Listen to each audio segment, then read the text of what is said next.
In 1944, the United States was producing one new warship every single day. An aircraft rolled off an assembly line every 5 minutes, and a brand new M1 Garand rifle was completed every 44 seconds. 5 years earlier, the U.S. military ranked 17th in the world. Its active armed forces were smaller than the Army of Romania. To fight a two-front global war, President Franklin D. Roosevelt mobilized the civilian workforce to create an arsenal of democracy. Millions of citizens entered factories, converting automotive plants and appliance lines into massive munitions hubs.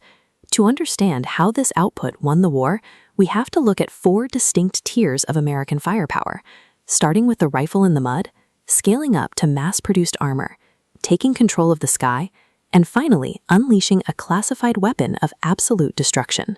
By 1945, the U.S. manufactured more weapons and ammunition than every other nation on Earth combined. American industrial capacity effectively tilted the global balance of power before a single shot was ever fired. On the ground, the American infantrymen held an immediate mechanical advantage. The standard German soldier carried a bolt-action rifle, requiring him to manually chamber each of his 5 rounds. The American soldier carried the semi-automatic M1 Garand, allowing him to fire 8 shots in the time a German fired 2. That speed came with a specific tactical flaw. When the Garand fired its final round, the empty metal clip automatically ejected with a loud, ringing ping. Because this sound alerted enemies that the soldier was out of ammo, U.S. troops learned to time their reloads with the thunder of nearby artillery explosions to mask the noise. To lay down heavy suppressive fire, each U.S. squad relied on the Browning automatic rifle, or BAR. Operating as a walking machine gun, it was so lethal that Japanese forces specifically targeted BAR gunners in ambushes, giving the men carrying it the highest casualty rate of any infantry role.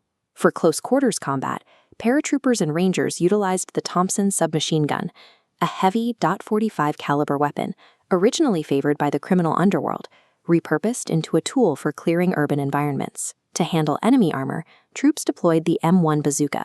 This shoulder-fired rocket launcher was named after a comedian's novelty musical instrument because the troops thought the long metal tube looked exactly like it. While German and Japanese infantry units were highly trained, American squads repeatedly overwhelmed them. The combination of semi-automatic rifles, squad-level machine guns, and portable rockets allowed individual units to smother the enemy with a relentless volume of fire. Scaling up to armor, the U.S. produced nearly 50,000 M4 Sherman tanks.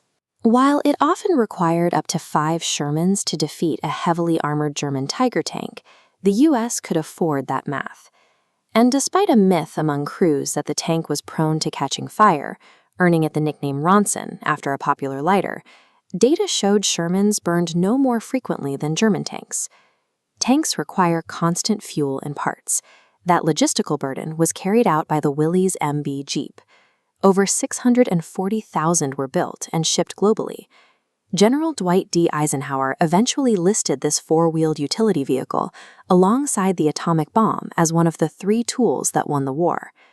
Defending those vital supply convoys was the M2 Browning .5 caliber machine gun. Firing massive half-inch bullets at 900 rounds per minute, the weapon's design was so successful that it remains the standard heavy machine gun for the U.S. military today, more than 90 years after it entered service. To strike deep inside enemy territory, the U.S. Army Air Forces deployed the B-17 Flying Fortress. Dropping 640,000 tons of bombs on Nazi Germany, the 4-engine bomber was bristling with defensive machine guns. Still, early unescorted missions were costly, with squadrons suffering 20 to 25% loss rates over Germany. The P-51 Mustang solved that crisis. By incorporating external drop tanks, the Mustang became the first fighter with the fuel range to escort bombers all the way from England to Berlin and back, hunting Luftwaffe pilots to near extinction in the process. The head of the German Air Force, Hermann Göring, later reported directly to Hitler that the moment he saw American fighter planes flying freely over the skies of Berlin, he knew Germany had lost the war. This combination created an inescapable vice, an unbreakable logistical network of Jeeps and Shermans pushed across the ground, while massive, uncontested armadas of B-17s and P-51s systematically dismantled enemy oil supplies and factories from the air. The most devastating weapons of the war were entirely classified. The VT proximity fuse was a tiny radar mechanism placed inside artillery shells, causing them to detonate automatically when they got close to an enemy plane. It was a highly effective countermeasure against Japanese kamikazes, but it was kept under such strict secrecy that the U.S. Navy was forbidden from using it over land, fearing Axis scientists might find a dud and reverse engineer it. But the pinnacle of classified warfare was the Manhattan Project. Costing $2 billion and employing 130,000 people across hidden facilities, the project's goal was to harness nuclear fission.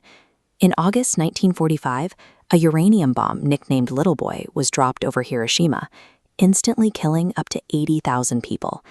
3 days later, a plutonium weapon named Fat Man killed another 40,000 people in the city of Nagasaki. The power of the device created deep internal conflict among its own creators. Physicist Leo Szilard, realizing the implications of the project, collected signatures from 70 Manhattan Project scientists urging the president not to use the weapon against human targets. The use of these weapons forced an unconditional surrender without the projected loss of millions of lives in a mainland invasion. It introduced a new strategic reality where victory no longer depended solely on outlasting an opponent in a battle of attrition, but on the capacity to threaten total destruction from the air.